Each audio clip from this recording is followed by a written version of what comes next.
My young friends, today I am going to speak to you on Jainism in India, and it is one of the most important and the living religions in India. But before I take up Jainism as such, I would like to get you familiar with the word dharma, which is used for religion. So dharma in Indian context, for any religion in India, should be taken to represent 3-4 important things.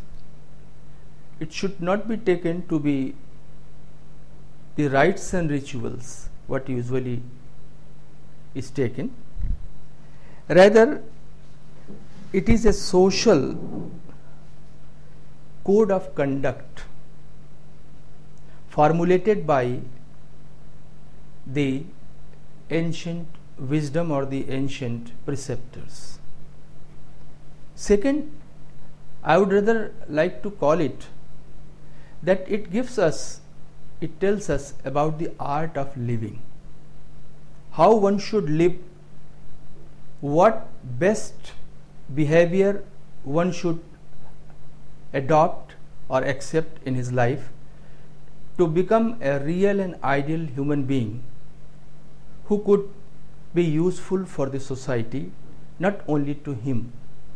And that is religion.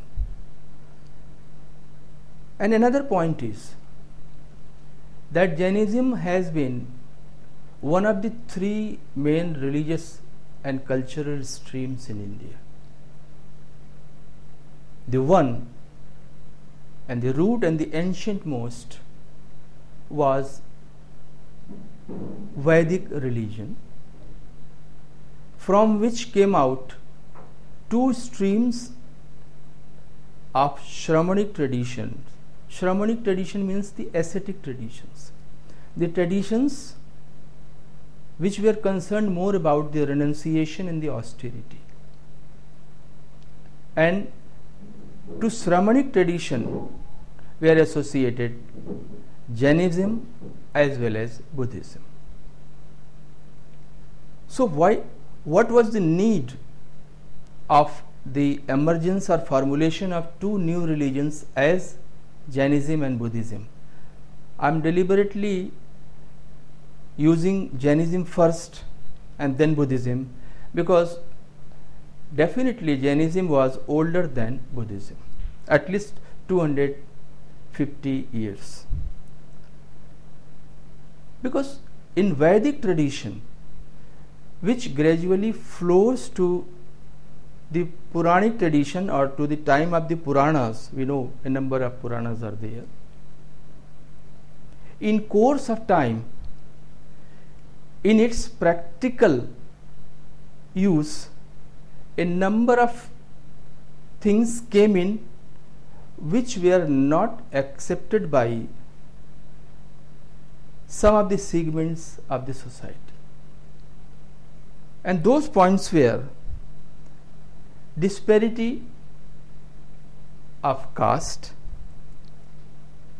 sacrifice, that is yajna, and rites and rituals, and finally the ultimate belief in God, in the existence of God, and the God or Ishwar taken to be the creator of the entire universe.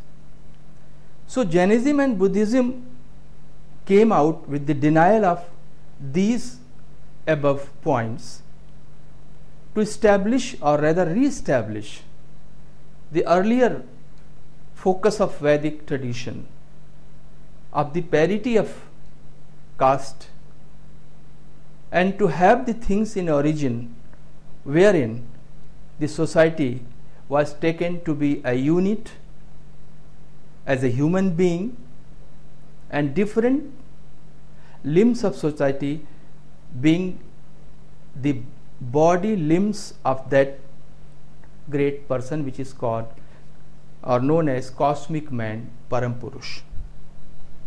Now coming to the Jainism. One thing as to its antiquity, when we start studying anything, the first question comes regarding how old that religion or faith is. I would call faith, that is code of conduct. They have given their own code of conduct, which was more nearer to the social code of conduct or social obligations. I would just gradually let you know. So, at least historically speaking, Jainism is known or was founded at least in the 8th century Common Era. 8th century before Common Era. And with its beginning, we find that gradually a number of preceptors were thought of who propounded and propagated Jainism and its tenets or the principles. There are few words which must be clear in your mind, which are being used while studying Jainism. The first is the jin. Jin means the victor, a soul, a person who is invincible. Invincible not in material worldly terms but in spiritual terms. A person, a preceptor who has been able to win over himself, his desires, he only can become jin or the victor. Another and the older expression of the word being used for the Jain is a Nirgranth. Nirgranth means one who is free from bondage. Bondage of what sort? Bondage of his own actions or the karmas. We all know that everybody performs actions, and due to his passion or involvement into his own action, seeking the result accordingly, that action becomes the binding upon a person. So Nirgranth is one who is free from that bondage. He only performs, he only acts. And in earlier inscriptions, we do find reference to this word frequently. Another word which is being used for the Jain pontiff or preceptor is Vitaragi. Vitaragi means one who is free from desire and passion, who has taken himself above the desire and passion. And still another word is Tirthankar. The most commonly word nowadays being used is the Jainas and the Tirthankaras.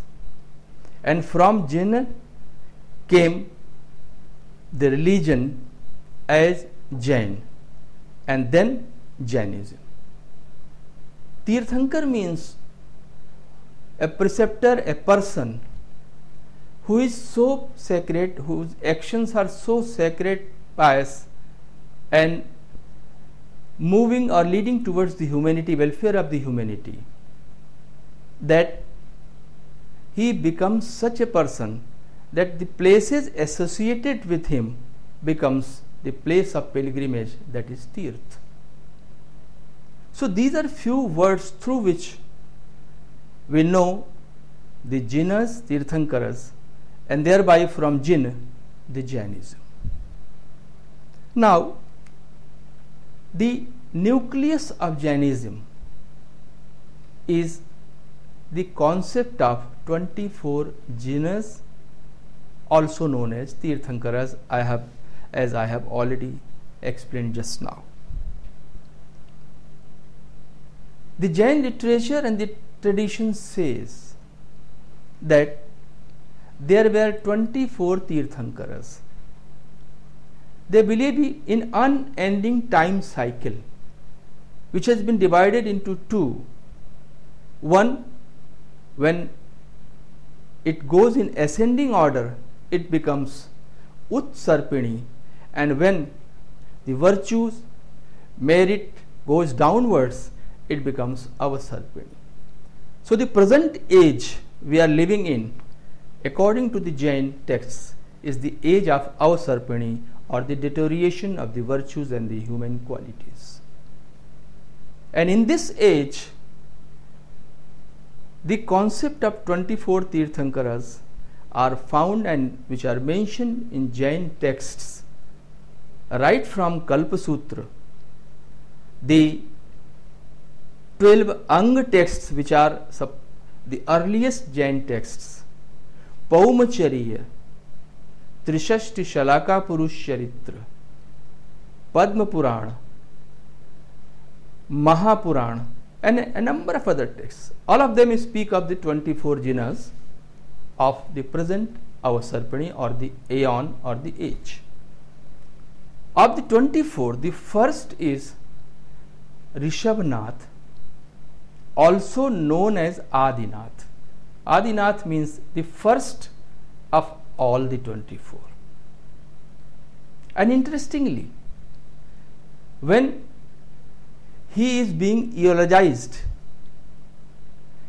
he is being worshipped with 108 or 1008 appellations, or the names, and those names mostly include the names of Shiva, Shiv of the Brahmanical tradition, the Vedic tradition. The Shiv is there, the Shankar is there, Tripurari is there, and a number of other names of Shiv have been accepted for Rishabhnath. And here comes the interaction, as well as the relationship of between the first Jin or Tirthankar of Jainism and Shiv, another god of another tradition, Vedic Brahmanical tradition. So we actually take the things in a very narrow way, narrow sense, but in actuality, our Indian heritage, Indian wisdom has taken the things in a very broad base format that is to be understood. And another 20 Tirthankaras are there. Then the 22nd, I am talking about the four most popular or important or most worshipped jinas or the Tirthankaras. The 22nd is Neminath, also known as Arishtademi. Interestingly, he has been associated with Brahmanical tradition by way of developing a relationship with Vaishnavism. The Jain texts, as I have referred to earlier, they all invariably mention that the Balaram and Vasudeva Krishna, the two very important deities of the Vaishnava tradition, were the cousin brothers of Neminath.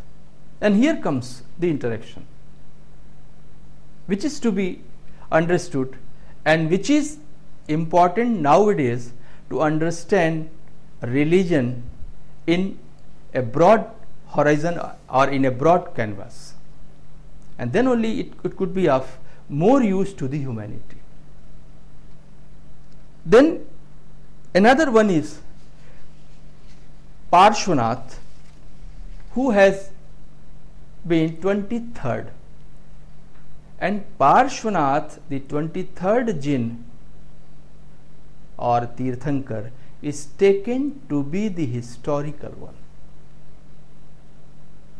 and his time was 8th century before Common Era. Means at least 250 years before Gautam Buddha or even the last Jain Tirthankar Mahavir. And the actual founder of Jainism was Parshvanath. Because we distinctly know that he propounded Chaturyam, means the 4 tenets of Jainism, and those 4 tenets became the key of Jainism, and not only key to Jainism but key to humanity, peace, or the welfare of the entire world down to the present day. This is the relevance of the religion. Religion, when I talk of Jainism, should not be taken only something which was concerned with the past, which was useful for the past, which provided something, code of conduct or art of living, as I have explained, which was relevant in the past. It was equally important for the present and more for the future. I will just explain. The 4 tenets are Satya, truth. It's a perennial expression. Truth in all the cultures, all the civilizations, all the religions is the most important, is at the top. And truth is taken to be the God, Ishwar. Second is ahimsa, that is non-violence. And non-violence was very rigorous in Jain context. Not only physical violence to anybody, even the mental or worldly, even speaking something wrong for somebody else was taken to be the violence. Third is asteya, means non-stealing. Not to take somebody's object or thing by way of stealing. And fourth is aparigraha, that is non-possession or non-acquisition. Very important. Nowadays we are more and more possessive. We have so many things, but still we want to have more, and this becomes endless. And when we go for having more and more, we become possessive. In worldly terms, it becomes endless, and definitely that causes trouble for the most of the people in the society or in the world. A thing which could have been distributed among more people is being confined to only a group of people who are affluent, who are sufficient to have more and more and more. And therefore, non-possession, truth, violence, non-stealing, they become not only the basic tenets of Jainism for the past 8th century before Common Era, or during the centuries in Common Era, but more important in the present day context in 21st century. The problems, we can see how these basic tenets of Jainism could come to help us restore peace, to curb violence, to pacify the people, and make the society, Indian and in global terms, happy and peaceful. If we just adopt these 4, not merely as principles, but we put it into our own observation or action in our day-to-day life, let it be to the point of the minimum, but We should start it. Unless these are put into our practice, Jainism will become senseless. There is no point of reading, studying Jainism if we are not going to accept it as the reality and as a practical religion. And it is for all other religions. All other religions speak of so many nice things, good things, and those things are always for the welfare of the society, entire society. One has to put it into the practice, the very practice. Then only we can rationalize, we can underline the importance of religion in present context. Now, the last jinn or Tirthankar was Mahavir, 24th, last of the present aeon or the age, that is Avasarpini. He is also known as Vardhaman. He has not added anything but just one thing into the 4 basic tenets propounded by Parshvanath, the earlier Tirthankar, and that was Brahmacharya, that is celibacy. And here comes the importance of putting the things into our life in action, in actual action. Because that brahmacharya or celibacy is, unless the principles are being translated into our own action, any principle, any tenet become meaningless. Meaningless to us, meaningless to the society. Because the religion is meant for the welfare of an individual, upliftment of an individual, and also through individual its collectiveness comes to make the betterment for the society, and it goes up to the point of the nation and the world. And that has always been the goal or the objective or the motive of the religion. And that was, of course, with Jainism. Jainism, which was a very practical religion. You have seen that these 5 principles, Satya, truth, Ahimsa, non-violence, non-stealing, Asteya, Aparigraha, non-possession, and Brahmacharya, celibacy, were not merely the tenets, but those were the actual code of conduct to be observed, to be practiced. Now, there are some other points which I would like to explain. That Mahavir being the historical one, let me stop and tell you at least something about Mahavir. Mahavir was the senior contemporary of Gautam Buddha, the founder of Buddhism, senior contemporary. He was born in 599, usually it is accepted, 599 before Common Era, and lived up to the age of 72 and attained salvation or nirvana at the age of 72 in 527 before Common Era. And during this period, he married to Yashodhara, he had a daughter, then he renounced the world.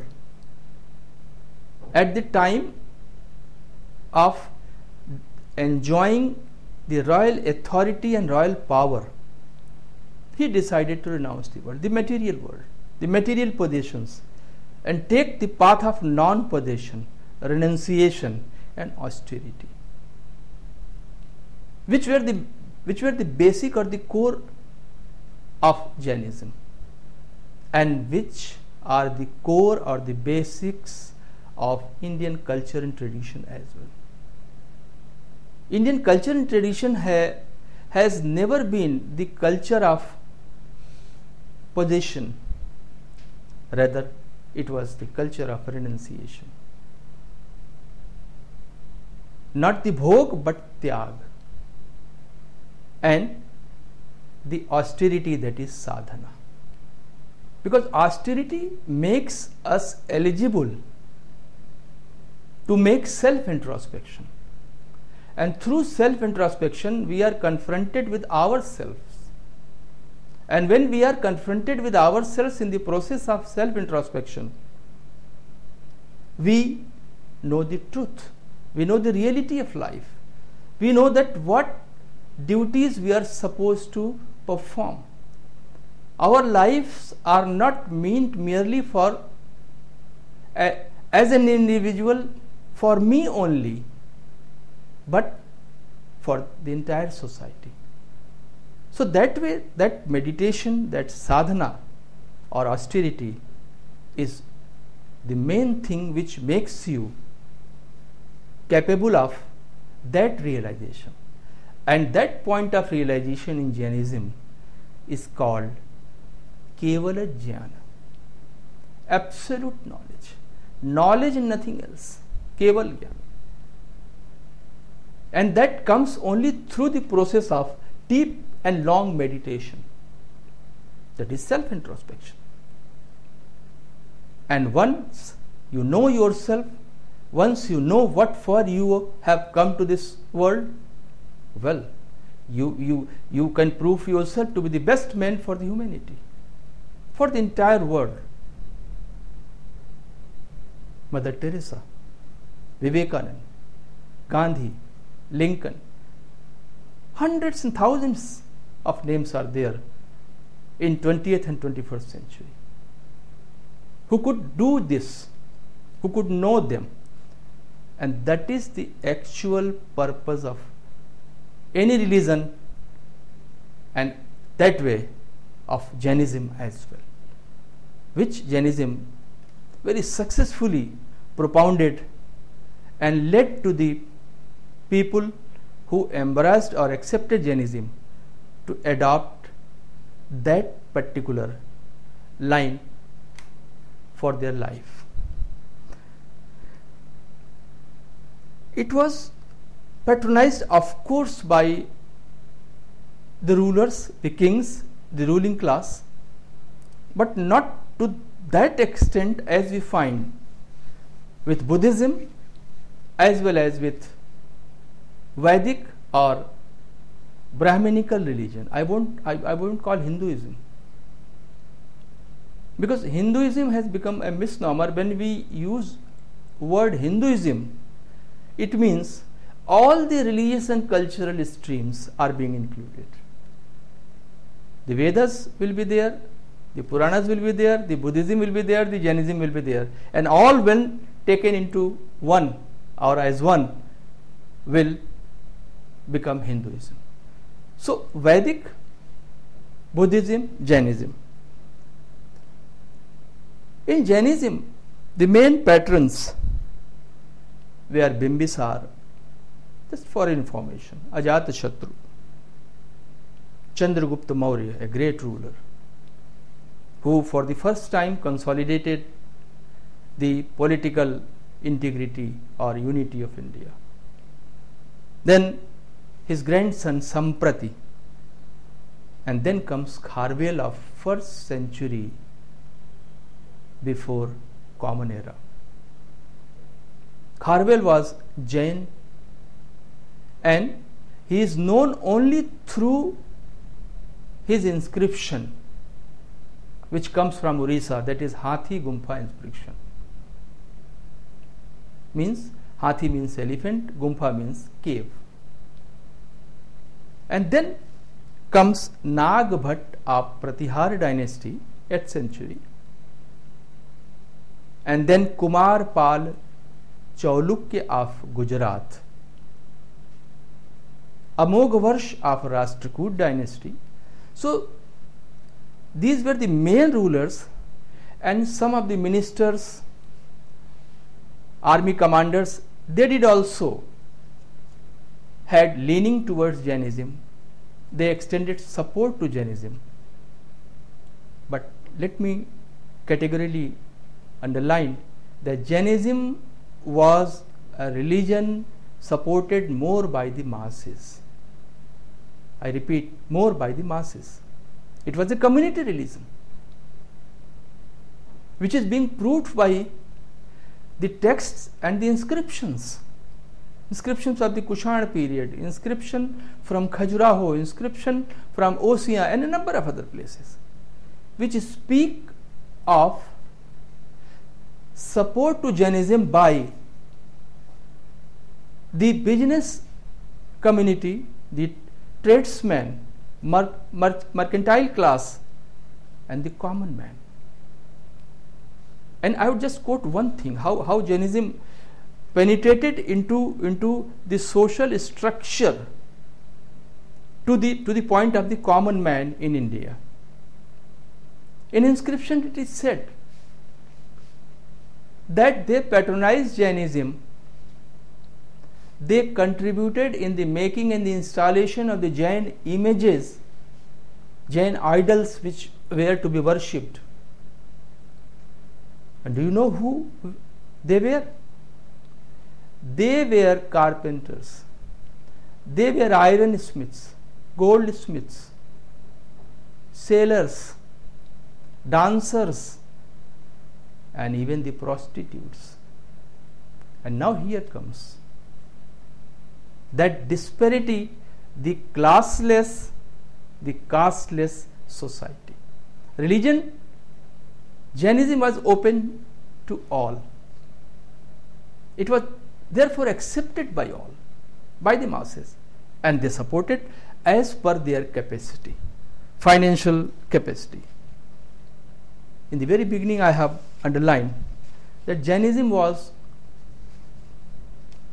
a very important religion in the past, and it is a living religion in the present. In the present, lakhs of people outside India, in Europe, America, have accepted Jainism. They are living their lives according to the tenets of Jainism. And again, most of them are related to the business class. Another point which is very important, that what is the relevance of Jainism today? I have spoken about the basic tenets of Jainism, being the 5 great principles or the Panch Mahavratas: Satya, Ahimsa, Asteya, Aparigraha, Brahmacharya. Very relevant today, rather more relevant than past. What is the main problem today? The main crisis, the main global crisis today is the crisis of peace and violence.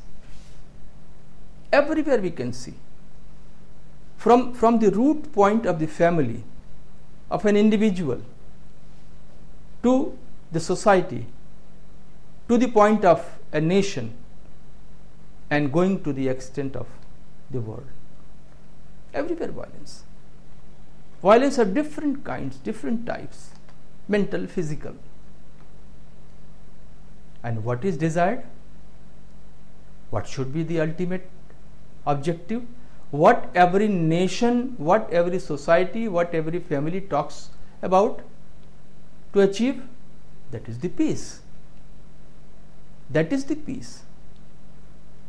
And the peace was the ultimate objective of Jainism. Through the following of, through the actual translation into action of the Jain tenets in life, one could easily achieve that objective, and that objective is the peace. And peace only can bring the harmony, the mutual understanding, resulting into development, resulting into global peace and eradication of the violence. The sermons all the Tirthankaras gave, the Mahavir, Parshvanath predecessor, or even the earlier Tirthankaras, the main motto of their sermons were always how to achieve the peace. Naturally, peace will start to the point of an individual first. The peace should be first of our own mind, because it is an individual who creates, who is an integral part of the society or the family. And from individual peace, it goes up to the point of the national and the global peace. So to achieve that objective, which is the most important, essential today in 21st century, the peace and eradication, total eradication of violence. In that, the tenets or the principles of Jainism could serve as model, and not merely as model, but it should be a model for practice of an individual, practice for a society. So that way it is very relevant. Another thing which I would like to talk, that which pertains to art. In art we see some objects in visual forms. The form is there, the external features are there, and we take them to be merely either as objects of worship, inviting our reverence or adoration, or as objects of aesthetic appreciation. But art is something beyond being an object of aesthetic appreciation or an object of adoration or worship.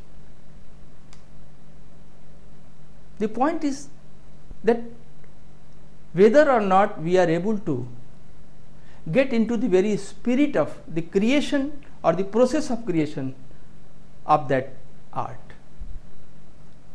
I will just explain. The Jinas or the Tirthankaras form the nucleus of Jainism. Their lives, their teachings, they are all models for past and present. But from the world of words, means the texts, when they enter into the world of forms, visual forms, how to explain or how to disseminate or communicate those tenets, they wonderfully explain, wonderfully. You would always find the Jain Tirthankaras either sitting cross-legged in the attitude of meditation, that is contemplation, which is called Dhyana Mudra, or standing erect with both the hands hanging down to the knees, which is known as Kayotsarga Mudra, the attitude of dismissing the body, the denial of the body. These two postures, one is the posture of self-introspection, meditation, and self-introspection only will lead you to the point of self-realization, and that realization of the truth, and the truth will be to attain, to find the peace for yourself and for the society.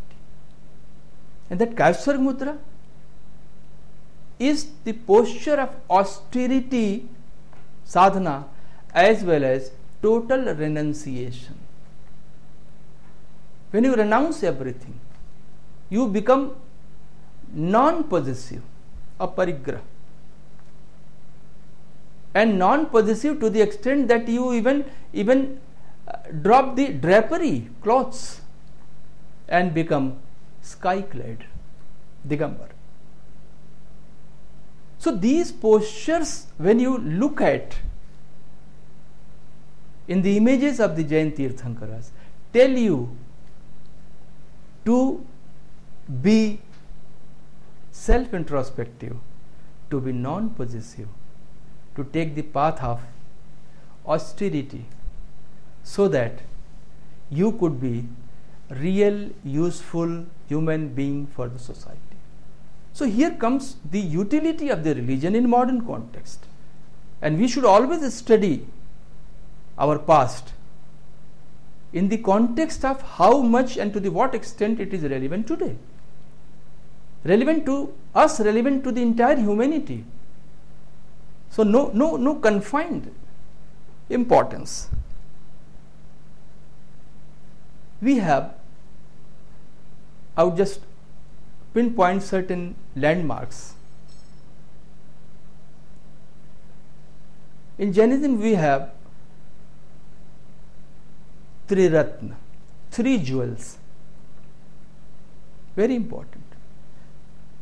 Those 3 ratnas or 3 jewels are Samyak Gyan, right knowledge, Samyak Darshan, right faith, and Samyak Charitra, that is right conduct. You see how beautifully they have explained the entire process, that the things start from knowing, that is knowledge. Then you contemplate that, then you ponder upon it, think about it, that is darshan. And if that is the end, that is not going to serve the purpose. That must come into your action. That must become the reality of your life, that is right conduct. And if all 3 are together, then it is supposed that you have achieved the 3 jewels of Jainism.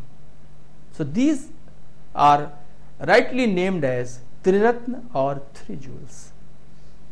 And you can understand that how useful these are.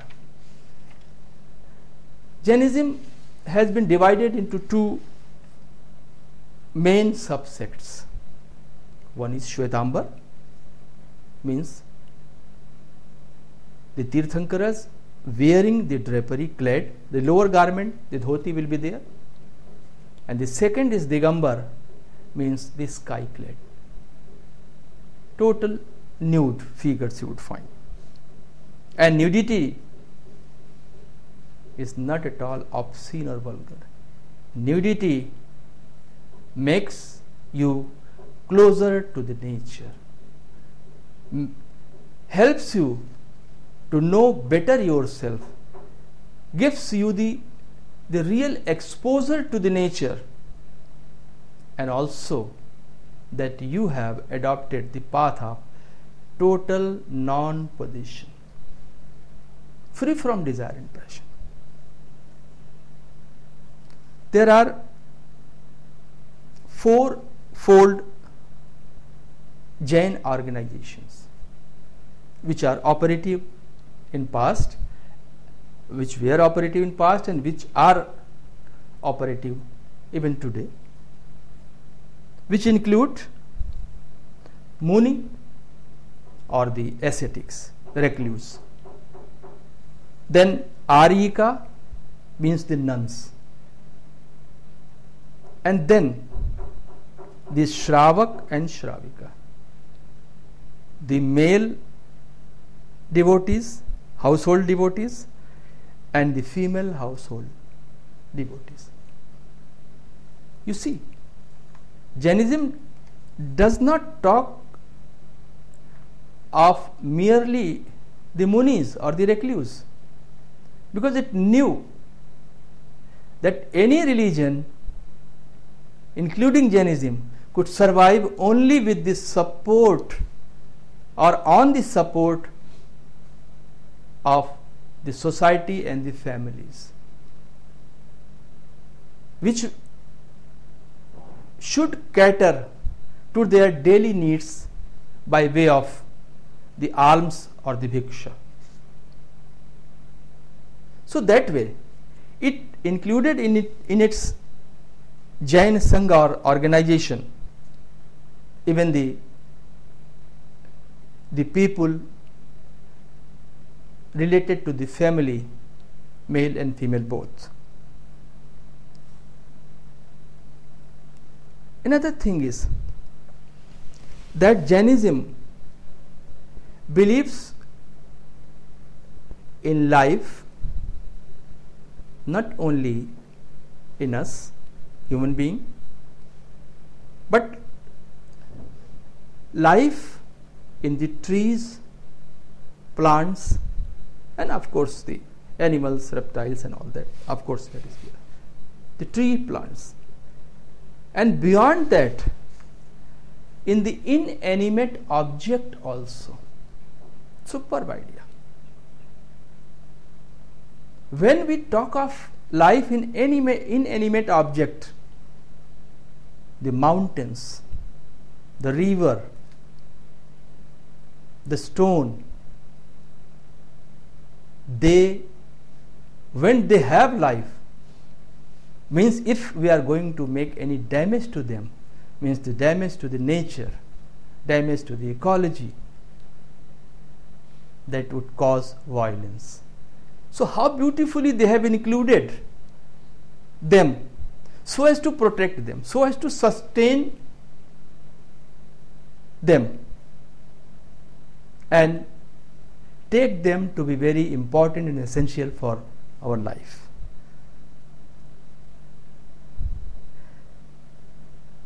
And philosophy, so many things related to the Jain philosophy is there, but I would talk of only one, that is about the manifold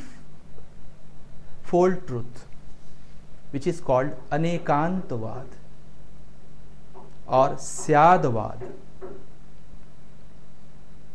They say that truth is manifold, and as a human being, none of us is capable of knowing a truth in its total entirety. The wholesome truth is beyond our apprehension, our understanding. And they have wonderfully given the example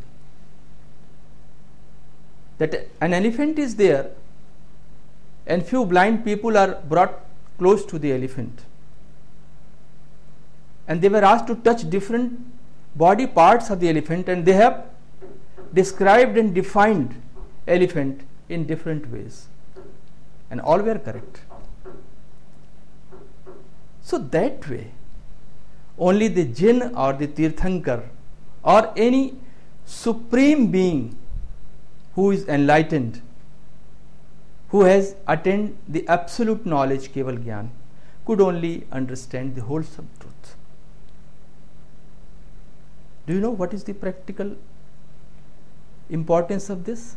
This shows that what happens, we say something and then we stick to it, that this is the fact, this is the truth, nothing else could be the truth, and we just reject, we don't even listen to the others. And this Anekantvad or the manifold aspects of truth of Jainism tells us that, well, you are also correct, and somebody else who is saying something else is also correct, because so many dimensions of truth are there. And as human being, means it resolves the conflict of ideas. So how scientific the entire religion was and how relevant it has become nowadays, you all can understand from what I have been telling you. Now,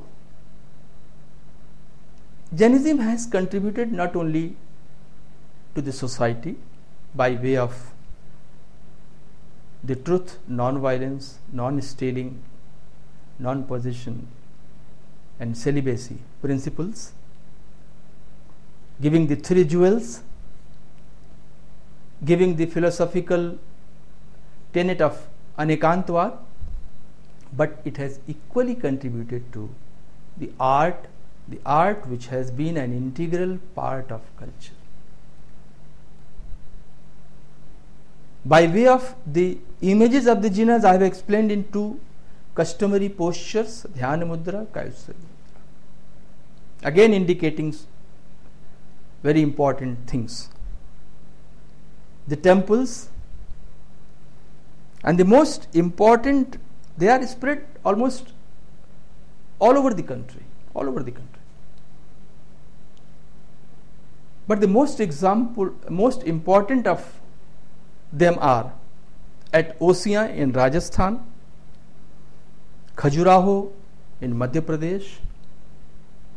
You must be knowing Khajuraho for Brahminical temples, the temples of Shiva, Vishnu, Shakti. But equally important is Khajuraho for Jain temples. Shramana Belgol, it is in Karnataka. And it is a place which the Jain tradition says that was visited by the great Mauryan ruler Chandragupta during the last days of his life. From Magad, that is Bihar, to Karnataka, that is Shravan Belgol. He all the way travelled with Jain Munis. And because of that, it became a very pious, sacred place, which resulted into that one of the finest creations of Jain art was carved out on the top of the Vindhyagiri, the Vindhyan mountain at Shravan Belgol. And do you know what is that? That is the tallest ancient religious image in India and perhaps in the world. 57 feet high, monolithic. Just wonder. And do you know what does it represent? It represents not any jinn or tirthankar who were the highest, but it does represent Gomateshwar Bahubali, who was merely the son of one of the tirthankaras, Adinath. Now I will just explain how it became important, because through the carving of this image, and this image being the tallest of all the known Jain images, a suggestion was given, and suggestion was that, well, Tirthankaras were destined to be Tirthankaras. They ought to have attained that position. But here is an example who was not a Tirthankar, Bahubali, also known as Gomateshwar, but because of the observance of highest point of non-violence, renunciation and austerity, he became an object of worship. He became an object of highest worship, to the extent that the tallest image made in India was that of Gomateshwar Bahubali. So here is a model that one man can elevate himself from the point of a man to the extent of being worthy of adoration, to that highest elevated point. And another very important thing is in Jainism is that they have always been careful. They always respected nature, and that sustenance for nature was not from outside, but they made nature indispensable, inseparable with the human being. That is important. If something comes from outside, and that is the problem today. We take tree to be something else or separate from us, not as part of us. And how did they do? Wonderful. All the 24 Tirthankaras have some or the other cognizances or emblems on the basis of which we do identify them. And those cognizances, if you just see and count, are either some tree, some bird, some animal. And all the Tirthankaras necessarily attains absolute knowledge, that is Keval Gyan, under some tree only. Means the association of the world of flora and fauna with the genus. So the moment we worship a Tirthankar, the flora and fauna is also being worshipped as an integrated or integral part of that. That is the beauty. And the most interesting and unique example that could be taken in the present day crisis of ecological imbalance. We are all talking about that. We are all trying to sustain that because we ourselves have made damage to that. The most important model to project the coexistence of man and nature could be the images of Gomateshwar Bahubali I have just talked about. Do you know how he is represented? At Shravan Belgol, at Devgarh in Uttar Pradesh, at Khajuraho in Madhya Pradesh, at Bilhari in Madhya Pradesh, at Ellora in Maharashtra. The entwining creepers go around his body. They cover the legs, hands, chest of Bahubali. And what the text says? Text says Sarvang Sangini. The creepers means the nature, the word of flora has become an indensable part of Bahubali. It goes around. And besides that, we find deer, snakes either nearby the figure of Bahubali and mostly creeping on the body. The snakes, scorpions, lizards, all are dreaded ones, creeping on the body of Bahubali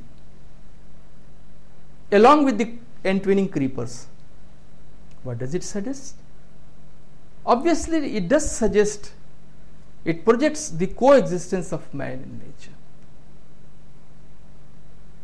That man, along with the nature, in all its facets, in all its forms, could coexist, and that coexistence only could bring our prosperity. Because nature is for us. And if we cause damage to that, means we cause damage to ourselves. And for this, that great image of Shravan Belgol, which is 57 feet high and carved in monolithic stone in 983 Common Era, becomes a just wonderful example. Another landmark was that Jainism was very tolerant and assimilative in character. You can find Saraswati, the goddess of learning and wisdom. You can find Lakshmi, the goddess of prosperity. They all come from the Brahmanical tradition, Vedic tradition. We find the representation of the Ashtadikpalas, the gods of 8 cardinal points or the directional gods, which are to be found on the Brahmanical temples. They are found invariably on the Jain temples as well. The 9 planets the Ganesh, the god of wisdom and success. So this process of assimilation shows that Jainism tried to make certain changes in the society, removing the disparity of caste, stress on sacrifice, that is yajna, the existence of God or Ishwar as the creator of the universe, but at the same time they have accepted what was good in the earlier tradition, in the Vedic tradition, Brahminical tradition, as I have pointed out. So that way, that mutuality helped Jainism to survive and prosper day by day. And I would show you that, just give you one example, that Jainism is a living religion today in India, being observed, embraced by lakhs of people abroad, is not that much living religion so far as Buddhism is concerned in India. Something very surprising. In earlier days, Buddhism was going ahead of Jainism during the time of the Mauryas, the Kushanas. But what happened? That gradually Buddhism developed some sort of intolerance. They became non-assimilative. And that intolerance went to the extent that they started showing Brahminical gods like Vishnu, Shiva, Brahma, Ganesh in humiliating or insulting position, that they are being shown as being trampled by the Buddhist deities under their legs, feet. So this was something which was intolerant attitude, which was not to be accepted and fostered in Indian soil or Indian culture or Indian cultural tradition, ethos. And therefore we find that Buddhism got popular in almost all the countries of South and Southeast Asia, but in its place of origin, gradually a decadence is shown, and gradually it looks that it was disappearing from 8th century Common Era onwards. Therefore, these were some of the points which I wanted to stress, and especially any religion not merely as principles or tenets, static tenets. No, religion has to be always developing, and religion has to be relevant in the context of present day humanity, present day society. And Jainism, of course, as you have seen, that is very, very relevant in all its facets, in all its segments, in all its tenets. And I hope I have been able to make my points clear and make you understand what Jainism was and what Jainism is today, and whether Jainism is a religion worthy of observation in our own life. Thank you.